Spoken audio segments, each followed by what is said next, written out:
Hey guys, I'm filming this over the Canadian Thanksgiving long weekend. Tomorrow is October 9th, which is also World Post Day, and I love snail mail, so I was inspired to make a video all about it. Growing up, I had multiple pen pals. I don't know if people still have pen pals, but at one point I even had a secret pen pal, and we were writing each other without knowing who the other one was, so it was really fun.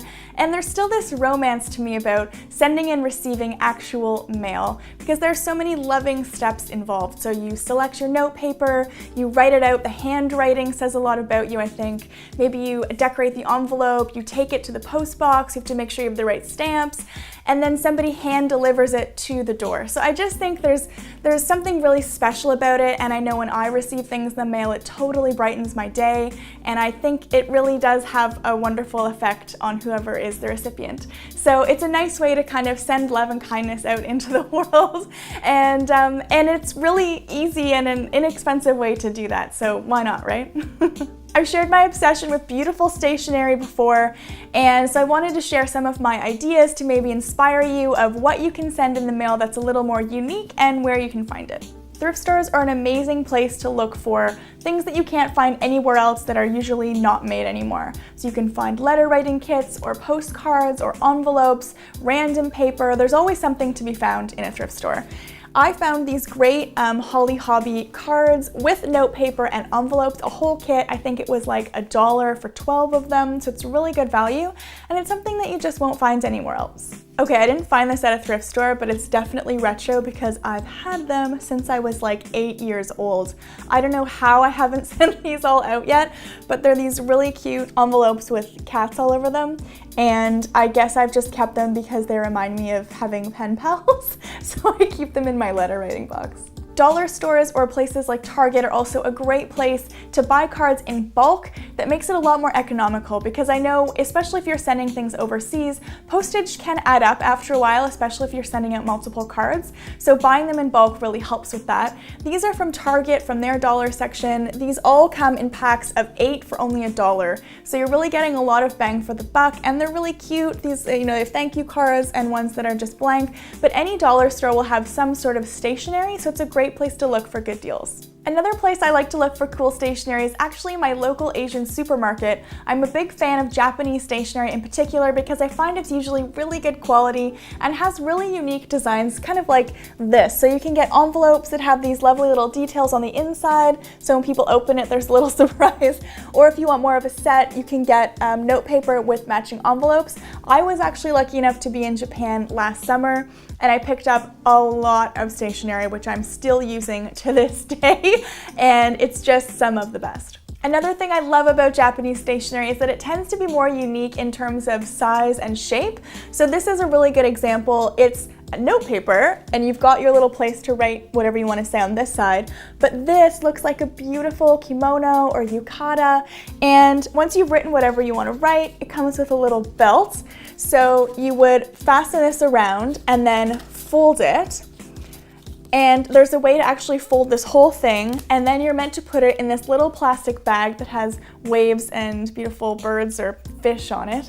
And I just think it's a neat way of sending something totally different. Wouldn't you be stoked to get this in the mail? I know I would. I think that's so cool.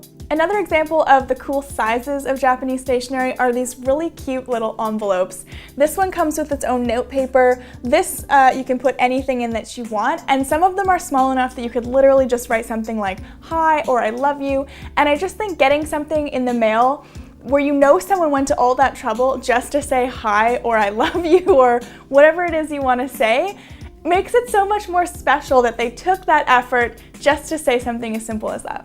Snail mail is such a good time to send something really zany and a bit childish maybe, and just fun, because often the mail we get is in a white envelope, it's from a bank, it's from someone who needs you to give them money. It's not that much fun, it's a little bit boring. So I think sending things like this, which is also from Japan by the way, is really fun. It's going to spice up someone's mailbox for sure. This is the little twin stars characters, so you've got the envelope and the note paper on this side, but there's no way someone's going to open their mailbox and see this and not smile. One of my absolute favorite things to send to people all around the world are postcards. And you shouldn't just think of postcards as something that you send when you're away somewhere traveling, although that's nice too. I think postcards are a great thing to send anytime. It's a quick way to say hi to someone, tell them a little bit about what you're doing, ask how they are, and when they get it, it's a bit of temporary art for them. So they can put on their fridge, on their bulletin board, and it's a little reminder for a longer time that you were thinking of them. So I love postcards. These are some that I picked up in Beijing when I was there last summer. So you got the subway, or these beautiful ones. I mean, I would even frame some of these, honestly, if I got them in the mail. I also like, of course, looking at thrift stores for postcards. So sometimes you find things that are really unique, and I think they're fun to send to people. You can find really creative postcards too that are a little bit different from ones you might normally find. These are some that are holographic, which I thought were really neat, scenes of comic books and stuff. So you can find so many different postcards, and there's going to be one that's just perfect for someone you know.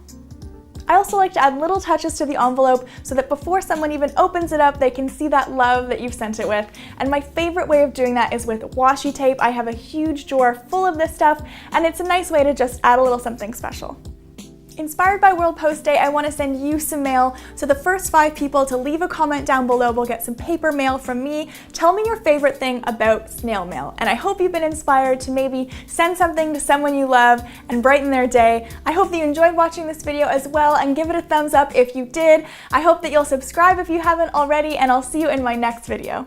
Hey guys, today I want to talk about my top 5 favorite podcasts I'm listening to right now. I go through these phases of listening to music and audiobooks and podcasts. Right now I'm in full-on podcast territory, so here are my 5 favorites right now.